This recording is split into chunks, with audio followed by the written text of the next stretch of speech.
You just landed in Dominican Republic, and before the sun goes down, over $1,000 could already be gone. And not just from one scam, but from a chain reaction.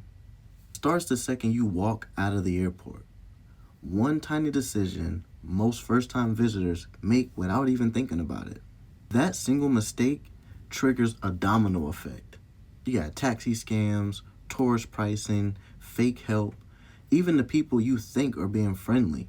And by the end of the day, the money's gone. I'm Jeremy, and I've lived 4 years in the Dominican Republic. And I've watched this exact chain happen over and over again to people arriving to DR for the first time. So today I'm going to show you how those dominoes fall so you can stop the first one. So you grab your bags, you walk outside, and within seconds, quickly, somebody steps towards you. Taxi, my friend, where you going? You're tired from the flight, so you just want to get to your place.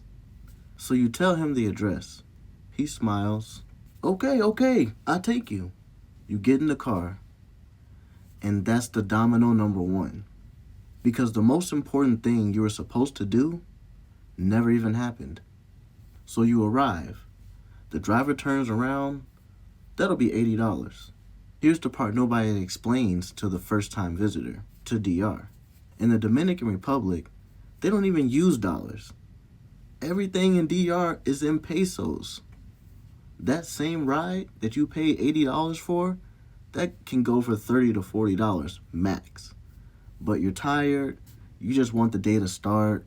So what do? You hand them the cash. 5 minutes into the country, and that's your first scam. But the chain reaction has already started. You finally reach the apartment that you had booked online, an Airbnb, for $1,000 a month. Now back home, that feels cheap. You got the ocean nearby, it's a nice building, it feels like you found a good deal. Except, you don't know that the locals in that same exact building are only paying $200 to $300 for it. You didn't really find a deal. You paid the tourist price. That's the second domino. Later on, you head out to grab some food. Now, you don't speak a lick of Spanish. Nada. And you point to something and you ask for the price. The number changes on you. A meal that should cost 300 pesos, now all of a sudden it costs 600 pesos. Taxi ride back, same thing. Drink at the bar, same thing. The second they hear that accent, the prices start moving on you. Not huge hits, but they stack up all day. That's the third domino. Now at this point, you feel a little lost. So you ask somebody nearby for some help. Now, Dominican people are actually real friendly people. They absolutely will help you. But sometimes that help comes with a condition. Yeah, I'll take you there, man, no problem. Just give me something, you know what I mean? Help me out. And you agree because you're overwhelmed. That's the fourth domino. Then you meet the girl. Beautiful, smiling, actually interested in you, talking to you normally. Back home, girls like this, they never even noticed you. But here, she's giving you the attention, everything. You exchange numbers with her, and later that night, she texts you. Oh, I want to see you, but I don't have any money for a taxi. Can you pay it for me? $30 feels small, so you send it. That's the fifth domino. So she shows up. Everything feels normal until the moment things are supposed to happen. Then she says it to you.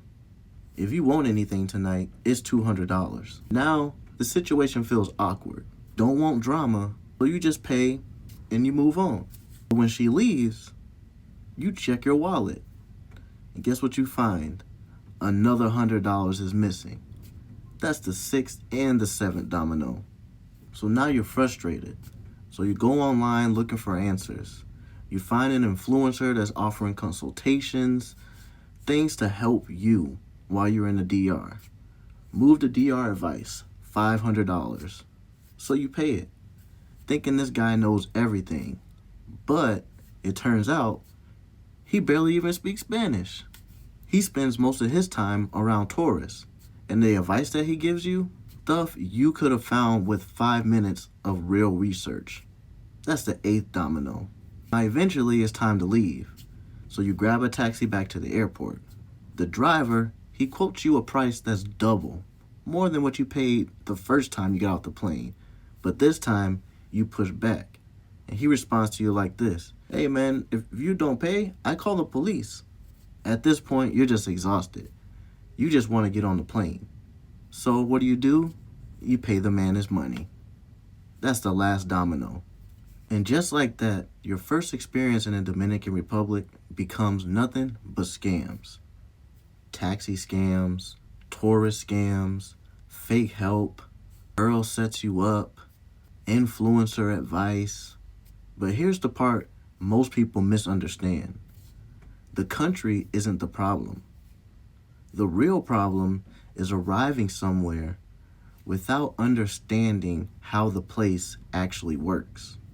People who have the best experience in DR aren't moving around like tourists. They learn the language. They learn the real prices. They learn how the culture actually moves.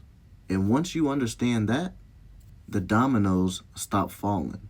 If you're planning your first trip to Dominican Republic, drop your biggest worry down in the comments. It could be taxi, it could be airport, it could be girls, it could be apartments, it could be food, it could be Airbnb, whatever it is, it don't matter. I read every comment that y'all leave, and I'll tell you the real answer to it. And if this video just saved you money, subscribe. There's a lot about living in Dominican Republic that people won't tell you.